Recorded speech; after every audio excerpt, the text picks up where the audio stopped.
하나님 감사합니다. 주님께 나올 때 저의 상한 마음을 고쳐주시고 그리스도께서 저희를 온전케 하시는 것을 믿습니다. 주님 예배도 감사하고 또 작년 성경 공부를 통해서 짧은 시간이지만 주님께서 저희 마음을 더욱 만져주셔서 주님을 더 깨끗한 분은 어떻게 깨끗한 분이신지 알게 하시고 그리스도에 대한 지식을 특히 잘 가르쳐 주셔서 저희가 그 배운 말씀을 가지고 또 한 주간 살아갈 수 있도록 인도하여 주셔서 감사드리면서 예수 그리스도의 이름으로 기도합나이다. 아멘. 오늘은 효력 있는 부르심 두 번째 시간입니다.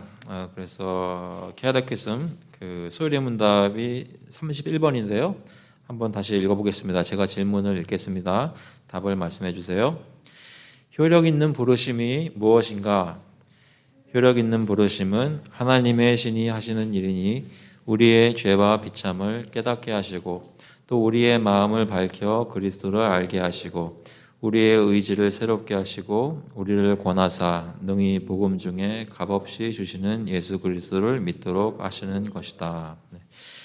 저희가 지난주에 효력 있는 부르심 처음 시작했었는데요. 잠시 복습을 하면요. 혹시 집에서 보시는 분들 중에 그 핸드아웃에는 나와 있지 않지만 이 스크린에는 나와 있을 겁니다. 그 효력 있는 부르심에 대해서 얘기할 때 먼저 효력 있는 부르심과 효력 없는 부르심을 비교해서 저희가 얘기를 했었죠. 그래서 효력 없는 부르심은 어떤 사람에게 복음의 말씀이 외적으로만 그냥 밖으로만 그 사람에게 선포가 되는데 사실 그 사람을 구원시키지는 못하고 효력 있는 부르심 저희가 여기서 얘기하는 효력 있는 분이 부르심은 effectual calling은 외적인 말씀의 부르심과 동시에 함께 하나님이 선택하신 사람의 심령 속에 성령께서 그 사람을 설득하시고 그리스도를 받아들이도록 하시는 것. 그래서 하나님이 그 안에서 작용하시는 것을 역사하시는 것을 얘기하죠. 그것이 효력 있는 부르심이라고 했고요. 효력 있는 부르심에서 성령이 어떤 의미에서 어떤 역사를 하시는가 보면 크게 두 가지로 얘기하는데요. 먼저 우리의 생각을 바꾸시고 우리의 정신을 바꾼다 그랬죠. 마인드를 바꾸고 우리의 의지를 바꾸신다라고 합니다. 그런데 우리의 생각에 역사하시는 것은 무엇인가? 그때 봤던 것은 우리 생각 속에서 죄와 비참함이 무엇인지 그것을 내가 깨닫게 되는 것이고요. 알게 하시는 것이고 동시에 그것으로부터 구원하실 수 있는 그리스도에 대한 지식을 또 알게 하시는 그것이 이제 효력 있는 부르심의 안에 있는 성령의 역사입니다. 먼저 죄와 비참함을 알게 하심에 대해서 구체적으로 무엇들을 깨닫게 하셨는가? 저희가 그때 봤었던 거는 원죄, 우리가 태어날 때부터 가지고 태어난 그 죄성, 그 원죄에 대한 것과 또 실제로 살면서 짓는 본죄, 실제로 짓는 액츄얼 신에 대해서 내가 이것을 죄 지은 사람이기 때문에 이것에 대한 내 책임이 있구나. 내가 주님께 용서를 받아야 되는 필요가 있는 사람이구나라는 걸 깨닫게 하시고요.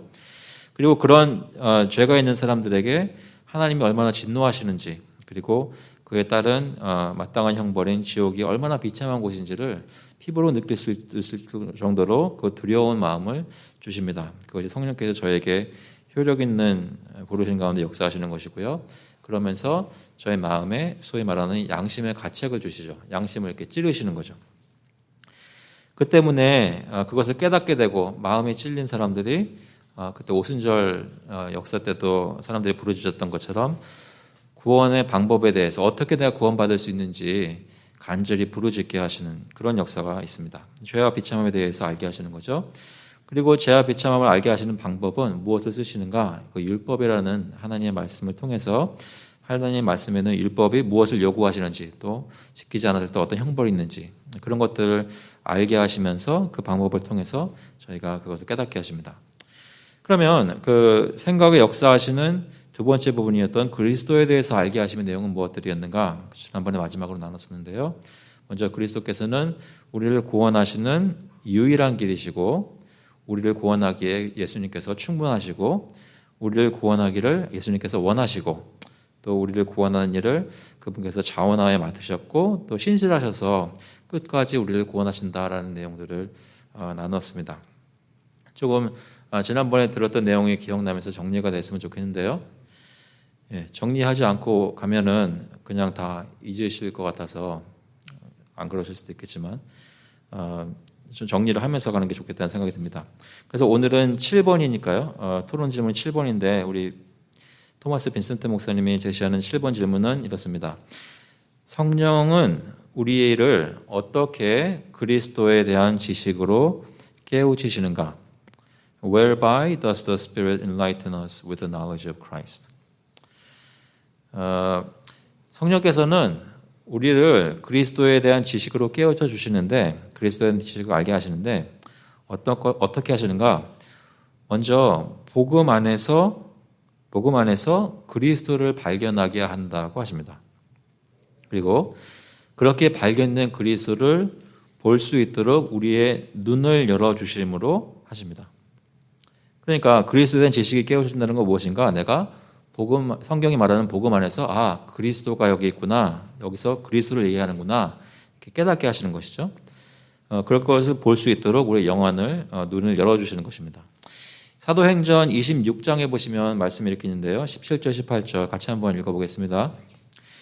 이스라엘과 이방인들에게서 내가 너를 구원하여 그들에게 보내어 그 눈을 뜨게 하여 어둠에서 빛으로 사탄의 권세에서 하나님께로 돌아오게 하고 죄사함과 나를 믿어 거룩하게 된 무리 가운데서 기업을 얻게 하리라 하더이다. 여기 보니까 너를 구원하여 그들에게 보내어 그 눈을 뜨게 하여, 먼저 보아야 하는데 성령께서 우리를 그리스도를 보게 하신다는 것이죠. 생각해 보시면 복음은 예수 그리스도에 관한 것입니다. 예수님이 누구신지, 왜 이 땅에 오셨는지, 무슨 일을 하셨는지 이런 것들을 알게 하십니다. 복음을 안다고 하면서 그리스도를 모르면 복음을 모르는 것입니다. 그리스도를 안다고 하는 사람은 복음을 아는 사람이고요. 근데 전에 한번 나눴는지 모르겠는데 특히 교회에서 이제 잘하는 분들 중에 소위 말하는 예수 그리스도를 인격적으로 만난다는 거 있잖아요. 그런 것들이 중등부 수련회 때 오는지 고등부 수련회 때 오는지 대학부 가서 오는지 그거는 사람마다 다를 수 있겠지만 교회 다니고 예수님 믿는다고 하고 기독교인이라고 자신은 생각하는데 그 마음속에 그 많은 들었던 말씀 중에 이 그리스도라는 분에 대해 체험적으로 만나는 그런 것이 없거나 좀 늦어지는 경우들이 있습니다. 그런데 한 가지 좀 씨름해 볼 수 있는 것은 나는 예수 그리스도를 믿고 교회라는 곳에 속해서 언약 백성으로 예배드리면서 신앙생활을 하고 있는데, 그런데 나는 정말 예수님을 알고 있는가? 라는 질문을 해볼 필요가 있습니다. 단순히 내가 유아 세례 받고 교회에서 자라나가면서 착실하게 큰 문제 없이 신앙생활을 하고 있는 것이 보인다고 해서 그 사람의 심령이 소위 말하는 회심이라는 것을 했는지는 또 다른 얘기라는 것이죠. 보통은 교회에서 자랄 때 성령께서 그 말씀과 또 예배 가운데 있는 성례와 여러 가지 또 기도와 또 은혜의 방편들을 통해서 우리가 늘 교회에서 겪는 이 신앙생활 속에 그 아이를 터치하시고 그로 하여금 예수님을 알게 하십니다. 그런데 질문이 드는 것은 내가 지금 이 교회에서 같이 생활하고 있는 저 아이, 저 어른, 저 사람이 마음속에 회심한 사람인가? 다른 사람 할 거 없이 내 자신을 보자면 나는 교회에서 수년 동안 신앙생활을 했는데 나는 정말 예수 그리스도를 믿고 있는 것인가?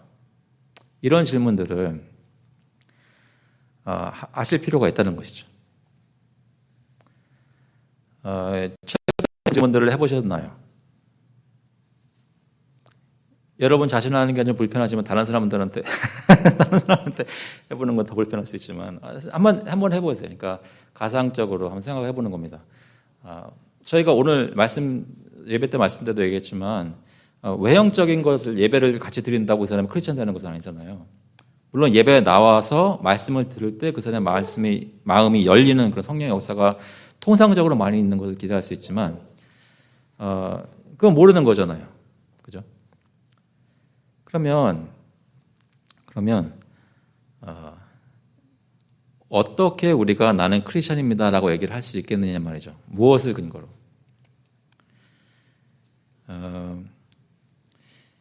오늘 공부하는 내용에 따르자면 그 답은 성령께서 효력 있는 부르심을 통해 그 생각 가운데 의지 가운데 역사하는 사람이 바로 회심하는 사람이라고 참된 그리스도인이라고 말할 수 있습니다.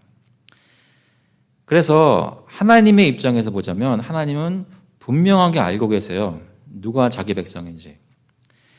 이 사람은 내 백성. 이것을 어떻게 하시냐면 하나님은 내 영이 성령님께서 그 안에 들어가셔서 역사하신 그 사람이 하나님의 백성인 거예요. 물론 태초 전부터 작정하셔서 그 의미에서 내 백성이라고 알고 계시는 그런 사람들이 있죠. 하지만 지금 이 시간에 이 사람이 누가 믿고 있는지 안 믿고 있는지는 하나님이 아시는데 그것은 어떻게 하시냐면 이 성령의 역사가 있었느냐 없었느냐를 통해서 아신단 말입니다. 이제 저희가 좀 알쏭달쏭한 부분은 뭐냐면 우리가 어떻게 아느냐는 거죠. 우리가 내 자신을 볼 때나 서로를 볼 때. 예수님께서는 그것을 열매를 통해서 알 수 있다고 하셨습니다. 이제 저희가 또 시간이 되면 그런 것들에 대해서 더 얘기를 해보겠지만 일단은 그걸 좀 더 실험을 해봤으면 좋겠습니다. 여기서 말하는 것처럼 성령님께서 내 마음속에 역사하셔서 나는 정말 이러한 결과로 성령의 역사의 결과로 내 생각 속에 내 죄가 무엇인지도 알고 인정하고 또 그 죄가 죄 때문에 받아야 하는 그 형벌이나 지옥의 비참함이 얼마나 무서운 건지 내가 느낄 수 있고 또 이것에서 벗어나기 위해서는 내가 그리스도를 얼마나 간절히 구해야 되는지 그리스도밖에는 소망이 없다는 것을 정말 마음에 진심으로 느끼고 있다면 성령께서 진짜 내 마음속에 역사하셨구나라는 것을 알 수 있게 되는 그런 귀한 실마리들이 될 것입니다. 그래서 그리스도에서 알게 하시는 내용을 얘기했는데 여기 복음 안에서 그리스도를 발견하게 하시고 그렇게 발견된 그리스도를 볼 수 있도록 우리의 눈을 열어주시고요. 그리스도를 복음 중에 깨닫게 되는 것은 영의 눈이 뜨이는 것인데 이것은 전적으로 성령의 역사입니다. 8번째 질문 보시면 효력 있는 부르심 가운데 하나님의 영이 우리의 의지에 역사하시는 것은 무엇인가?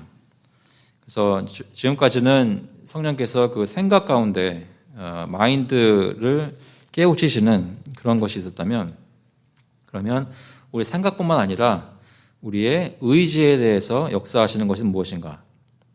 이렇게 말을 하죠.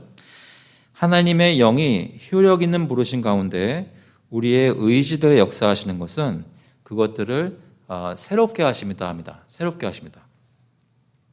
그래서 의지라는 것은 새롭게 되어야 되는, 갱신되어야 되는, 리뉴 되어야 되는 필요가 있는 상태로 우리가 태어났다가 성령님께서 역사하시면 그것이 실제로 갱신되는 일이 있는 것이죠.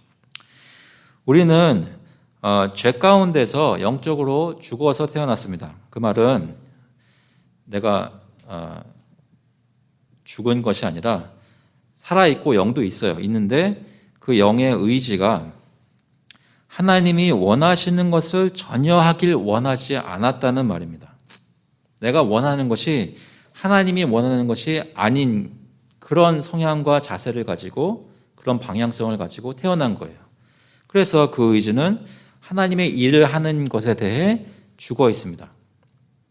그냥 단순히 지식적으로 모른다는 그것뿐만이 아니라 마음이 원하지를 않는단 말입니다. 그래서 성령께서 효력 있는 부르심 가운데 그 마음 가운데 10년 가운데 역사할 때는 그 의지에 대해 작용을 하시는데 그것을 새롭게 하시는 역사를 합니다. 그래서 하나님의 계명을 지키는 일에 관하여는 우리의 의지는 전혀 쓸모없는 죽어있는 상태였는데 오히려 계명이 금지한 것을 적극적으로 하고 싶어하는 그런 상태였는데 우리의 의지가 구원을 받을 때 효력 있는 부르심이 우리 중에 역사하신다는 것은 하나님의 법에 대해 죽어있던 우리의 의지를 갱신해서 하나님이 원하시는 것을 하려고 우리도 원하고 의지하도록 마음을 바꾸신다는 말입니다. 그래서 9번에 이렇게 해야죠. 우리의 의지들이 새롭게 된다는 것은 무엇인가? What is it for our wills to be renewed? 그것은 뭐냐면 우리의 의지들은 성령께서 그것들 안에 새로운 성향들과 자세들을 넣으실 때 put new inclinations and dispositions into them 하실 때 그때 새롭게 됩니다. 에스겔 36장 26절 같이 한번 읽어보겠습니다. 에스겔서 36장 26절 또 새 영을 너희 속에 두고 새 마음을 너희에게 주되 안 보이시나요? 네, 다시 한번 크게 읽어보겠습니다. 또 새 영을 너희 속에 두고 새 마음을 너희에게 주되 너희 육신에서 굳은 마음을 제거하고 부드러운 마음을 줄 것이며 우리 속에 있는 것으로는 안 되니까 새로운 것을 우리 안에 주십니다. 이것을 여기서 말하는 소요리 문답에서 말하는 그런 언어로 얘기하자면 우리 안에 새로운 의지를 주시는 것입니다. 우리가 의롭게 된다는 것은 저희가 이제 앞으로 또 층이 얘기할 때 얘기하겠지만 우리의 어떤 신분이 바뀌는 것이어서 우리 안에 뭐 들어오고 나오고 하는 것이 없습니다. 우리가 어떤 사람이다 이렇게 판정을 하시는 거죠. 그 판결이 바뀌는 것입니다. 그런데 이 성화의 부분에 가서는 그 하나님의 것들을 하는 거룩한 본성이 속에 있어야 되기 때문에 우리 속에 있는 것은 부패한 것밖에 없기 때문에 죽어있는 의지밖에 없기 때문에 하나님께서는 새 마음을 우리에게 주되 집어넣어 주시는 것을 얘기를 합니다. 그래서 이 10번에서는 뭐라고 얘기하냐면 우리가 스스로 자신의 의지들을 새롭게 하여 죄로부터 그리스도에게 돌아서는 것은 불가능한가? 답은 뭘까요? 불가능합니다. 오직 하나님의 영에 전능하신 능력이 우리를 설득하시고 우리에게 능력을 주셔서 믿음으로 그리스도를 받아들이게 하십니다. 에베소서 1장 19절 나와 있는데요. 이것도 한번 같이 한번 읽어보겠습니다. 그의 힘의 위력으로 역사하심을 따라 믿는 우리에게 베푸신 능력의 지극히 크심이 어떠한 것을 너희로 알게 하시기를 구하노라. 그의 능력이 그리스도 안에서 역사하사 죽은 자들 가운데서 다시 살리시고 하늘에서 자기의 오른편에 앉히사 하나님이 그의 힘의 능력으로 역사하셔야만 우리가 정말로 우리에게 베푸신 능력이 지극히 크심이 어떠한 것을 우리가 알게 된다는 것이고요. 그의 능력이 그리스도 안에서 역사하셔야 죽은 자들 가운데서 다시 살아날 수 있다는 것입니다. 예수 그리스도가 그렇게 살아난 것처럼 우리도 그 안에 살아날 수 있는 능력을 얘기하십니다. 무슨 얘기입니까? 우리는 스스로는 우리의 의지를 갱신시킬 능력이 없다는 것입니다. 가끔 가다가 영화 같은 데 보면은 왜 감옥에서 어떤 사람이 큰 또 문제를 일으키면은 독방에다 가두잖아요. 그래서 거기서 solitary confinement를 해가지고 두는데 그렇게 두면 그 사람이 바뀔까요? 미국에 이민 오니까 여기는 조심해서 말해야죠. 그러니까 종아리를 안 때리고 그라운딩을 하더라고요. 즉 컨셉이 안 들어왔어요. 처음에는 잘못했으면 매를 맞아야 되는데 매를 안 맞고 그냥 방에 갇히네. 라는 생각이 미국 애들은 참 좋겠다. 안 맞아도 되니까. 뭐 이렇게 말씀을 드리면 마치 저희 부모가 저를 뭐 굉장히 막 두들겨 패면서 키우셨던 거 오해할 수 있어서 그렇지 않았어요. 그렇지 않은데 근데 이 무언가에 갇혀 있으면 무엇인가가 이 아이가 스스로 생각하면서 반성도 하고 반성도 하고 이렇게 새로운 아이가 돼서 나을 것 같은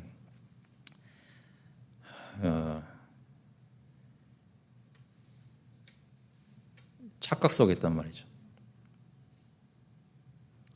사람은 스스로에게 갇혀 있으면 절대로 바뀌지 않습니다. 절대로 갱신될 수 없습니다. 왜요? 우리 안에는 선한 것이 없기 때문에라고 성경이 가르쳐 주기 때문에 저희가 확신할 수 있고, 실제 저희 경험 속에서도 반성한다고 성찰한다고 그런 것들은 외부에서 말씀하시는 하나님의 말씀을 속에서 묵상할 때 일어나는 것이지 우리 스스로는 능력이 없다는 거예요. 근데 그렇게 사람의 능력으로 무슨 짓을 다 해도 안 바뀌는 그 사람의 의지가 하나님의 능력으로는 반드시 바뀐다는 거예요.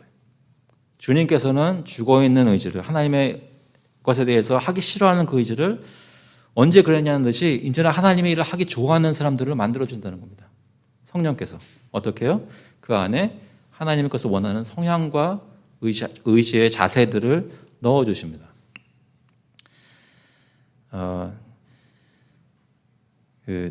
아까 말씀드렸던 교회에서 컸는데 이 아이가 어떻게 정말로 예수님 만나고 구원받은 사람인지 알게 될까요? 라는 질문을 했었는데요. 그것 중에 한 가지가 보면 아무리 교회에서 자랐어도 해야 되는 것은 아는데 해야 되는 것을 할 때 표정이 아유 또 해야 돼. 나는 언제까지 이것을 대학만 가려면 고대하고 있는 거예요. 부모의 손길로부터 벗어나는 날만 기다리고 있는지. 왜냐하면 성령께서 그 안에 역사하셔가지고 새로운 성향을 준 것이 없기 때문에 그건 정말 감옥인 거예요. 힘든 거죠. 그런데 교회에서 오래 생활을 안 하고 많이 철저하게 자라지 않았던 아이가 복음의 역사로 성령이 집어넣으신 그거를 받아들이게 되면 그 무슨 일을 하든지 얼굴에 나타나요. 보편적으로. 제가 전에 말씀드렸죠. 그 대학교 1학년 때 우리 그 펠로우십에 있었던 1학년 키 큰 잘생긴 하와이안 청년이 있었는데 그냥 이렇게 가만히 생겨도 여자애들한테 인기가 많을 그런 사람이에요.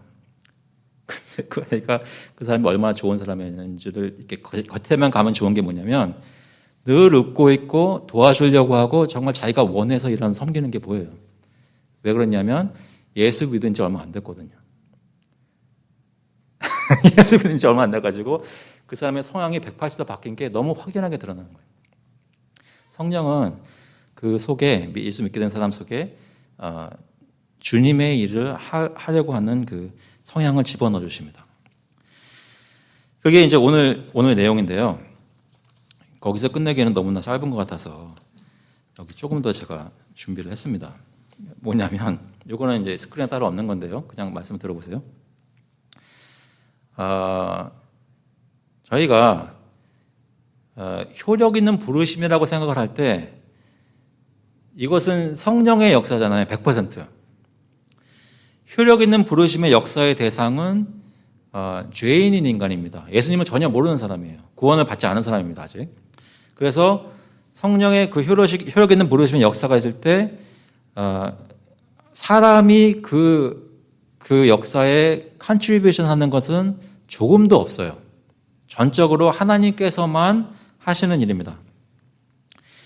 이러한 성령의 역사를 빼놓고서는 구원받지 못한 죄인이 자신의 죄를 버리는 일이나 그리스도에게 돌아서는 일이 불가능합니다. 방금 제가 얘기했던 것처럼. 왜냐하면 우리 자신에게는 스스로 구원할 수 있는 능력이 전혀 없으니까요. 그런데 여기에서 말하는 전적인 성령의 역사는 타락한 심령이 그리스도의 새롭게 하시는 역사를 아직 경험하지 못했을 때 필요한 것을 말하는 것입니다. 그래서 이러한 효력 있는 부르심을 통해서 성령께서 역사하셔서 죄와 비참함에 대해 우리를 설득하시고 그리스도에 대해 알게 하시고 그에게 돌아서도록 우리의 의지를 새롭게 하신 후에는, 그러니까 효력 있는 부르심이 있은 후에는, 그러면 이제 우리의 그 결과가 어떻게 됐어요? 우리 안에 예수 그리스도를 바라고 그가 말씀하시는 것을 순종하기를 원하는 마음이 실제로 만들어지고 졌다는 것입니다. 무슨 말씀인지 아시겠죠? 우리의 의지를 새롭게 바꾸어 주셨기 때문에 이제 우리는 이 효력 있는 부르심의 역사를 은혜를 받은 크리스천은 실제로 하나님이 원하시는 것을 할 수 있는 능력이 생겼다는 거예요. 물론 그 능력을 가지고 하나님이 원하시는 일들을 하려고 할 때에도 순간순간마다 하나님을 의지해서 해야 되지만 동시에 우리의 의지가 작용하지 않으면 안 되는 것들이 너무너무너무 많이 있다는 것입니다. 물론 우리의 의지를 사용해서도 안 되는, 그러니까 전적으로 하나님께서 크리스천의 삶 속에서도 역사하시는 하나님 100% 하신 것이 많이 있지만 동시에 그에 못지않게 우리의 의지를 사용해서 해야만 하는 것들이 분명히 있다는 거예요. 그 말은 구원받은 사람은 성경 말씀을 읽고 성령께서 계속 하나님의 일들에 대해 깨닫게 하시면서 우리가 무엇을 해야 하는지를 배우게 될 때, 오늘도 그런 얘기했고 매주 그런 얘기 하잖아요. 무엇을 해야 되는지. 그런 것을 배우게 될 때 실제로 그 사람은 자신의 의지를 사용해서 하나님을 순종해야 되는 의무가 있다는 거예요. 그래서 하나님의 전적인 역사를 다 믿는 우리가, 제가 왜 오늘 설교 제목을 너희는 스스로 씻어라 이렇게 정했을까요? 예수 믿는 사람들한테, 하나님의 백성들한테 얘기하는 것입니다. 예수를 믿지 않는 사람한테는 아무리 스스로 씻으라 해도 쓸 수가 없어요. 그런데 성령께서 역사하신 다음에는 씻을 수 있어요. 그러면 이 사람은 누가 안 그래도 자기가 혼자 골방에 들어가서 묵상하면서 말씀 기억하면서 실제로 거룩해질 수 있는 거예요. 점점 갱신이라는 게 일어날 수 있는 거예요. 의지가 바뀌어졌기 때문입니다. 이 얘기는 뭐냐면 우리가 성령이 새롭게 하신 의지를 사용해서 거룩한 삶을 살기 위해 부지런히 열심히 노력하는 행위를 한다는 것은 지극히 성경적이고 복음적인 일입니다. 무슨 말씀 아시겠어요? 내 의지를 사용해서 오늘 월요일에 했는데 내일 화요일도 해야지 부지런히 할 때 이 정도 하면 되겠지가 아니라 진짜 열심히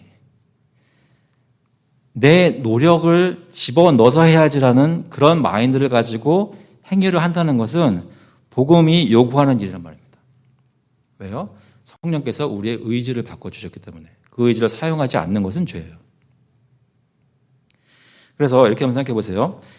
현대의 복음주의 교회, 심지어는 개혁주의를 따른다고 하는 교회의 성도들이 가끔 오해하고 있는 것은 하나님을 의지한다는 것이 우리가 스스로 의지하는 것을 불필요하게 만든다는 생각을 가지고 있다고 했습니다. 우리가 전적으로 무능하다는 것은 우리가 죄인으로서 하나님을 알지 못하였을 때 그리스도에 나갈 수 있는 능력이 전혀 없다는 것을 얘기하는 것이지, 우리가 성령의 역사로 그리스도와 연합해서 성령이 우리의 의지를 새롭게 하셨는데도 불구하고 매일의 삶 속에서 그리스도께 나아갈 수 있는 능력이 우리 안에 없다는 얘기가 아니란 말씀입니다. 우리 안에는 은혜로 조성된 새로운 의지들이 있다는 것이고, 의지는 언제요? 의지적으로 무엇인가를 할 때 반드시 열매를 맺게 되어 있습니다. 그래서 오히려 이제 우리에게는 하나님의 것을 사랑하고 하나님의 명령을 순종할 수 있는 의지와 능력이 넘쳐 흐르게 공급되었습니다. 성령의 역사로 그렇게 된 것이고요. 그렇다면 이제 우리가 하나님이 주신 지식과 의지와 기쁨을 가지고 열심히 최선을 다하여 하나님의 말씀을 순종하는 노력을 보이지 않는다는 것은 크게 잘못된 것입니다. 오늘은 주일이니까 내일은 월요일이겠죠. 그래서 월요일에 딱 아침에 일어났어요. 근데 딱 이렇게 성경책이 보여요. 요즘 청년들이 결혼 안 한 사람들이 저하고 같이 이렇게 한 장씩 읽고 이렇게 올리는 게 있어요, 카톡방에. 근데 처음에는 지금도 잘해요. 되게 잘해요. 잘하는데요. 근데 이제 딱 일어났어요. 근데 보여요. 펴서 읽어야지. 하고 싶을까요? 안 하고 싶을까요? 어떻게 할까요? 성경책을 읽어야지. 여기서 조심해야 되는 게, 나는 하나님의 은혜로 사는 사람이니까 성경책을 읽을 때 확 읽고 싶은 생각이 안 나는 것은 아직 하나님께서 역사하지 않은 것이야. 좀 더 기다려야지. 하나님 역사하실 때까지. 그래야 될까요? 아니면 마음속에 조금 더 좀 더 눕자, 좀 더 졸자 하고 싶은데 근데 그때 이러면 안 될 것 같아요. 그래가지고 뭔가 이러면 안 되지 하는 뭔가가 뭐 근육을 불끈 쥐든 아니면 눈을 번쩍 뜨든 뭔가를 사용해가지고 이걸 읽기 위해서 스트럭을 하는 게 있으면 그때 여러분은 여러분에게 주어진 새로운 의지를 사용하는 거란 말입니다. 뭔가 그 안에서 씨름이 있는 거란 말이에요. 씨름할 때는 싸워야 되고 노력해야 되고 힘써야 되는 거예요. 이것을 이렇게 복음주의, 현대주의, 복음주의, 개혁주의 교회 성도들처럼 교육 많이 받고 아는 것이 많은 사람들 복잡하게 생각하면서 계속 자꾸만 그런 걸 사용하면서 이렇게 자꾸만 뺀단 말이에요. 그냥 자연스럽게 하나님 나한테 이런 은혜를 베풀어 주셨는데 내가 주님을 위해서 충성하지 않으면 어떻게 되겠는가 하는 그런 간단한 마음으로 주님을 섬기면 되는 일을 갖다가 복음을 꼬아서 나의 노력이 전혀 필요하지 않는 것처럼 생각하게 된다는 말이 있습니다. 신학에서 반드시 얘기하는 건 뭐냐면 효력 있는 부르심은 100% 하나님의 역사이나 칭의도 신분을 바꿔주시는 것은 전적으로 하나님의 역사이나 입양되는 것도 신분을 바꿔주는 전적으로 하나님의 역사이나 성화라는 것은 하나님과 내가 협력하여 이루는 것이라고 반드시 바뀌어져 있어요. 지금 조직 신학 속에 코어퍼레이션이란 말입니다. 그 얘기는 내가 하나님이 주시는 의지, 은혜로 받은 의지를 사용해야 돼요. 열심히. 그렇게 말하고는 저도 의지를 하나님께서 알아서 해주겠지 이럴 때가 얼마나 많은지 몰라요. 여러분 저희가 그런 생각이 들 때마다 하나님이 나에게 주신 은혜들을 헛되이 사용하지 않는 그런 자세가 필요합니다. 우리가 노력하는 그래도 좀 더 말씀드릴 게 있어요. 우리가 노력하는 것에 대해 괜히 그런 생각이 부정적인 생각이 든 것은 아닙니다. 불필요한 오해나 부정은 저희가 보통 노력이나 열심이라는 방법 자체에 문제가 있는 것이지 하나님의 말씀에 의지하는 노력에 익숙하지 않고 사람의 관습이나 방법에 의존하여 하나님을 찾으려는 것이 얼마나 힘들고 헛된 것이었는지를 많이 경험들을 해서 자신의 노력이나 의지를 이렇게 노력이나 열심을 신뢰하지 않는 것들이 많이 생겼습니다. 예를 들자면 하나님을 예배하는 것이나 하나님의 말씀에 귀를 기울이라고 하는 명령을 수행하려고 할 때 외형적인 행위나 습관을 잘 갖추면 그 명령을 수행하는 것처럼 오해할 수 있습니다. 그래서 우리의 노력이나 우리의 열심을 외형적인 것을 잘 갖추려는 데 쏟아붓는 때가 있어요. 주일 예배 나왔으니까 성경 말씀 오늘 읽었으니까 나는 하나님을 예배했고 말씀에 귀를 기울였다고 착각할 수 있다는 것입니다. 참된 순종은 오늘 얘기 나눈 것처럼 그 마음에서 우러나와야 됩니다. 내적으로 마음의 예배를 해야 되는 것인데 그런 것이 없고 그냥 우리 열심히 예수님 믿는다는 믿음 좋은 사람들의 모습이 외형적인 것에 초점이 많이 맞춰져 있을 때 그런 것이 결국에는 드러내는 헛된 모습을 보게 되면서 우리가 노력이나 열심이 아니라 하나님의 은혜다라고 생각하는 것을 너무 극단적으로 생각한 것이 역사적으로 있었다는 것이죠. 오히려 하나님이 주신 의지를 순종하려고 할 때 그것이 성령의 역사를 진정으로 존중하는 것이 됩니다. 기도하는 것도 생각해 볼게요.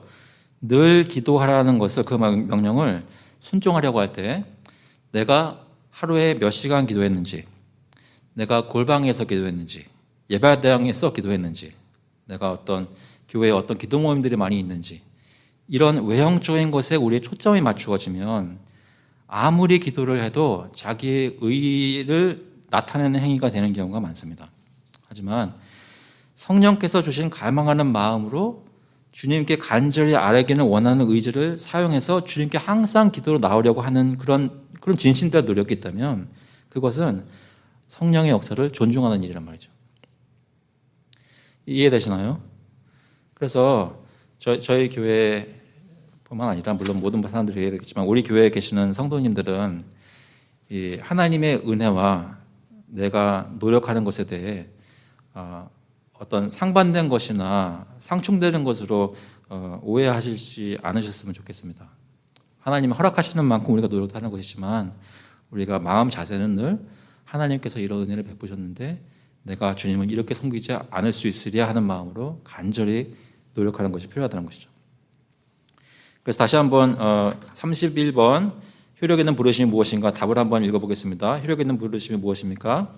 답을 읽어보면 효력 있는 부르심은 하나님의 신이 하시는 일이니 우리의 죄와 비참을 깨닫게 하시고 또 우리의 마음을 밝혀 그리스도를 알게 하시고 우리의 의지를 새롭게 하시고 우리를 권하사 능히 복음 중에 값없이 주시는 예수 그리스도를 믿도록 하시는 것이다.